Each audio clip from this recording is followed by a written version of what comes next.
देखिए, राम केवल भारत नहीं, समग्र सनातन की आस्था के प्रतीक हैं।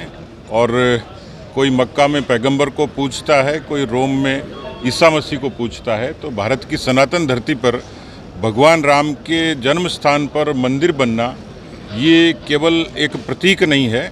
जिस वेद, उपनिषद और पुराण से वसुधैव कुटुंबकम की उदात्त भावना निकलती है, उसके प्रतीक आराध्य भगवान राम हैं।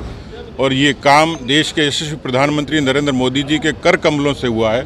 मुझे लगता है कि केवल देश नहीं, पूरी दुनिया में एक दूसरी दिवाली 22 तारीख को लोगों ने मनाई है। तो 2024 का जब चुनाव जीतेंगे, फिर से नरेंद्र मोदी प्रधानमंत्री बनेंगे, तो तीसरी दिवाली होगी। निश्चित रूप से मोदी जी जीतेंगे भी और तीसरी बार प्रधानमंत्री भी बनेंगे और भारत दुनिया की तीसरी बड़ी अर्थव्यवस्था भी बनेगी। सर, अभी जिस तरीके से अभी राजस्थान में विधानसभा भी शुरू हुई है, कई तरह के मुद्दे सामने आ रहे हैं, नई सरकार आपकी है, किस तरह के जो विश्वास आपका कि किस तरह की तस्वीर राजस्थान की होने वाली है? देखिए, पहली बात तो कांग्रेस को पिछले 5 वर्षों में उसके पाप का दंड मिला है। पेपर लीक से लेके, कानून व्यवस्था की अराजकता से लेकर, भ्रष्टाचार से लेकर, और इसलिए केवल प्रदेश में नहीं, देश में भी कांग्रेस को नीति और व्यवहार से नकार दिया गया है। और भारतीय जनता पार्टी की डबल इंजन की सरकार इस बात के लिए संकल्पित है कि जो पेपर लीक के दोषी थे, एसआईटी गठित हो गई, उनको निश्चित ही दंड मिलेगा। आपने देखा होगा कि पहला पेपर हुआ, बहुत अच्छे तरीके से हुआ। ये कांग्रेस की रिजीम होती तो शायद ऐसा नहीं होता। करप्शन पे पूरे तरीके से जीरो टॉलरेंस की सरकार काम कर रही है। आने वाले समय में, क्योंकि सरकार का भी जब अनुदान मांगे आएंगी, उस पर काम करेगी, बजट अच्छा होगा। लेकिन क्योंकि अभी समय सरकार को आए कुछ जुमा 4 दिन हुए हैं, कुछ समय देना चाहिए।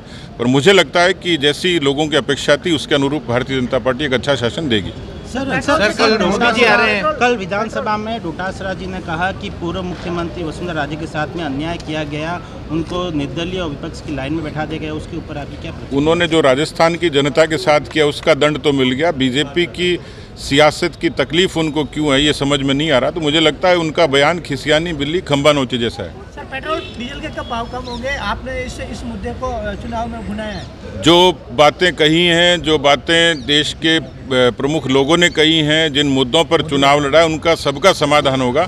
थोड़ा समय लगता है, क्योंकि जो विरासत में हमें अर्थव्यवस्था मिली है, वो लगभग 5 लाख करोड़ के कर्जे की है। उस कर्जे की भरपाई करना, राजस्थान के बुनियादी विकास को ताकत देना, और जो मुद्दे प्रदेश के समक्ष जनता के थे, उनका समाधान करना। तो निश्चित रूप से भारतीय जनता पार्टी संकल्पित है कि जिन बातों का हम लोगों ने संकल्प किया था, उसको पूरा करेंगे। कल जयपुर आ रहे प्रधानमंत्री, रोड शो है, फ्रांस के राष्ट्रपति भी जी, फ्रांस के राष्ट्रपति आएंगे। फ्रांस के राष्ट्रपति का हिंदुस्तान में, राजस्थान में आगमन केवल प्रतीक नहीं है, ये भारत की विदेश नीति और रक्षा मंत्री का एक उत्कृष्ट नमूना है।